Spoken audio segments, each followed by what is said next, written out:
In today's video, I'm going to walk you through a reading comprehension passage from the verbal section of the GRE, and I'll show you exactly how I approach reading the passage and answering the questions. I'm Ryna, welcome to GRE Fridays, and let's get started.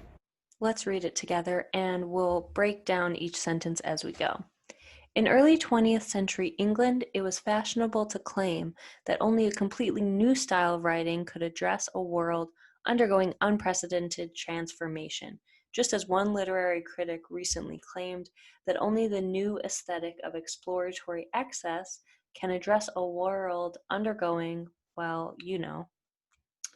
So we are looking at early 20th century England. So it's putting us in the place of where this is talking about.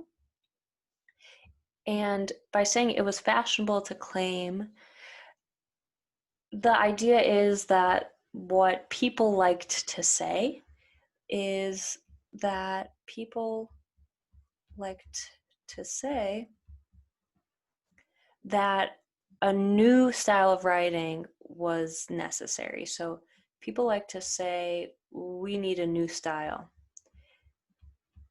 We need a new style, or else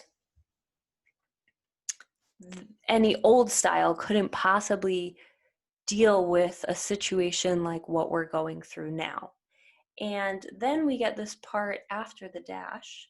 So it's sort of an aside, but just as tells us that this is the same, we're trying to make a continuation or the same point, where a recent literary critic claimed that you can only address the current situation in the world using the aesthetic of exploratory excess, which we can assume from the just as that there's currently unprecedented change and there's only a specific style of writing that can deal or talk effectively about the world as it is changing.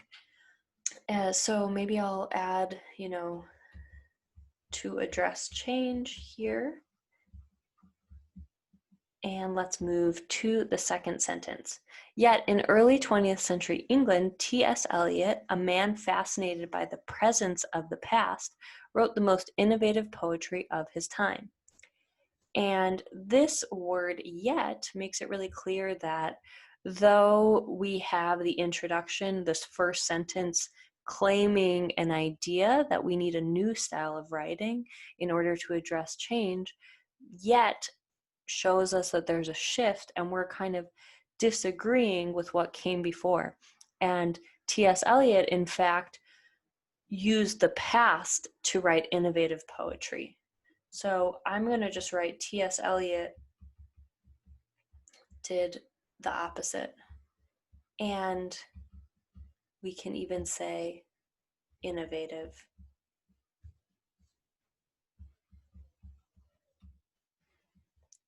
Perfect. Now we can move on to sentence 3. The lesson for today's literary community seems obvious. A reorientation toward tradition would benefit writers no less than readers. This sentence 3 follows from what came before, and the author is trying to take a lesson from the sentence that they just mentioned. And the lesson is that we should reorientation toward tradition. So let's call that return to tradition, or thinking again about tradition. But if our writers and critics indeed respect the novel's rich tradition as they claim to, then why do they disdain the urge to tell an exciting story? Again, we have an important word showing us how this sentence is related to what came before. And what it's saying is that we may have this lesson that we should return to tradition, but writers and critics, if they already do respect tradition, then why is it, according to the author, that they hate the idea of telling an exciting story? So if they have accepted the lesson to return to tradition and they respect the rich tradition of the novel, why are they against telling exciting stories?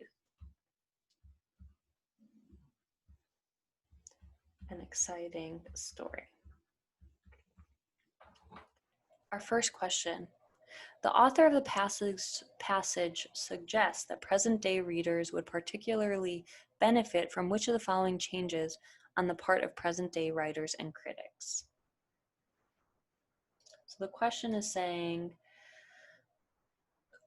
we're looking for the author's suggestion, and what does the author suggest present-day readers would benefit from if the writers and critics make this change? And so, as we might remember, the last two sentences were where the author was making suggestions or recommendations, and it seems I would be looking for something about a return to tradition, and specifically because of that last question at the end, a return to the telling of an exciting story. So I'm going to be looking out for an answer that fits into that exciting story idea, and we'll read through them. Something to sort of think about when you're answering the questions is to understand what the question is really asking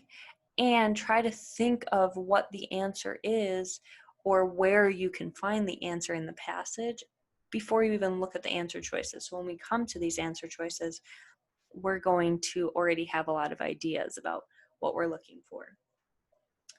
A better understanding of how certain poets such as Eliot have influenced fiction of the present time.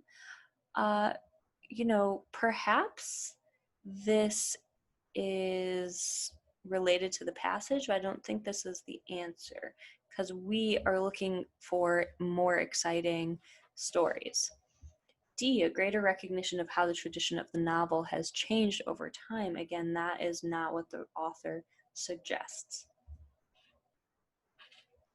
Embracing aspects of fiction that are generally peripheral to the interest of readers. That seems perhaps it's not what the passage mentions at all, and it also seems opposite to the point because it says the question wants to know what will benefit present day readers. So if we have something that's peripheral to their interest or not really the focus of their interests, that's probably not going to work. B, modernization of the traditional novelistic elements already familiar to readers. This is sort of the opposite. We know that the whole passage is focusing on a return to tradition. And A, an increased focus on the importance of engaging the audience in a narrative. So perhaps this sounds like the best answer because we're talking about the rich tradition of novels telling an exciting story. The implication here, if they do indeed respect the novel's rich tradition, why do they disdain the urge to tell an exciting story? The implication is that the tradition is to tell an exciting story. So our answer is A. And now let's take a look at the last question. The word address appears underlined and in boldface twice in the first sentence of the passage, lines 2 to 5. In the context of the passage as a whole, address is closest in meaning to. Now, whenever we get a word in context, it's really useful to go and understand the context. So let's go back to the passage itself. The first sentence, the bold places where it says address. It was fashionable to claim that only a completely new style of writing could address a world undergoing unprecedented transformation. So as we had done when we first made our notes, we said that this means that people would talk about how only a new style of writing could possibly speak to the world as it was, undergoing these changes. And again, it means, so address, I guess we're saying, means speak to or deal with that sort of thing. And if we look at the second time it mentions it, just as one literary critic, so if I remember that this next part of the sentence, because of just as, is kind of mimicking or continuing what came before, I probably can, it would be safe to assume that address has the same meaning in the second part of the sentence, but we can also just double check. A literary critic recently claimed that only the new aesthetic of exploratory access can address a world undergoing, well, meaning undergoing unprecedented transformation. So again, speak to, deal with should be the same here. So let's go back to that question. And we get, in the context of address, is closer in meaning to C, speak to, which is exactly there. So our important takeaways from this passage are that, number one, it could be a good idea to take notes on your paper, your scratch paper, while you're reading, that boil down the main ideas of each sentence into your own words. So let's start with that. Take notes in your own words. And, one thing you'll notice that we did is we didn't talk too much about every single detail in those original notes that we took.